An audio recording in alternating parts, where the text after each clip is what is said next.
Evidently, the Switch is the place to be if you're a horror game. Over the past few months, we've seen the genre carve out a sizable chunk of the Switch eShop, and for the most part, I'm not complaining. Like Layers of Fear and its own predecessor, Outlast 2 stands as an excellent conversion to Nintendo's mobile platform.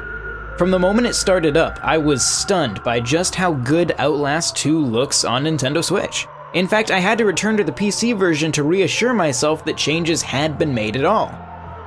Some level of detail distances have been reduced, meaning you're more likely to spot a low-poly asset a bit closer to the camera. Foliage also now draws in much closer to the player. But in exchange for these concessions, you get a full suite of rich lighting effects, all at a remarkably smooth 30 frames per second. I know it's not like me to open a review with a rant on graphics, but I want to hammer home what an excellent port Outlast 2 is. The changes made are smart and, especially when playing handheld, oftentimes imperceptible.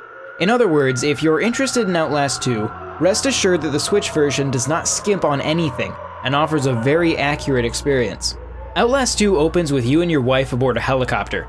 You serve as her cameraman as she documents an investigation into a series of disappearances. You quickly become separated, leaving you to explore on your own. As you explore, you encounter a pseudo-Christian cult bent on protecting the world from the birth of the Antichrist. Running tandem to this story are flashbacks your character has to growing up in a Catholic school. Both of these storylines focus on similar themes of misuse of power, children as expendables, and the loss of innocence.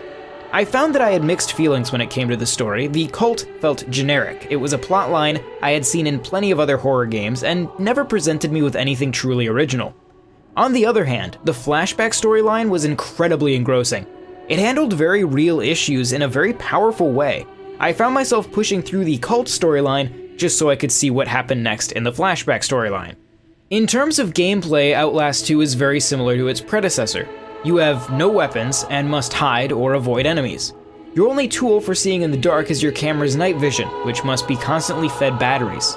Luckily, everything in the world uses the same size of battery, so there are plenty lying around.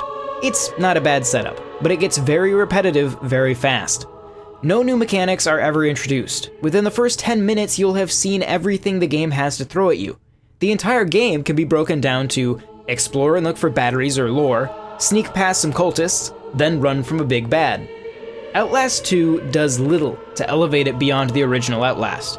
What results is a well put together but ultimately predictable and even generic horror experience.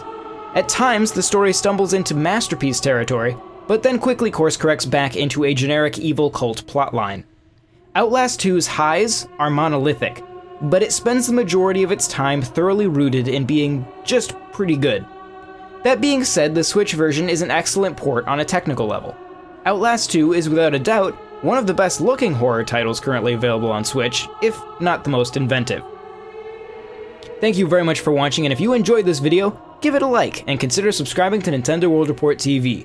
You can also check out NintendoWorldReport.com for a whole lot more content, and if you want to support both this channel and the site, you can check out Patreon.com/NWR.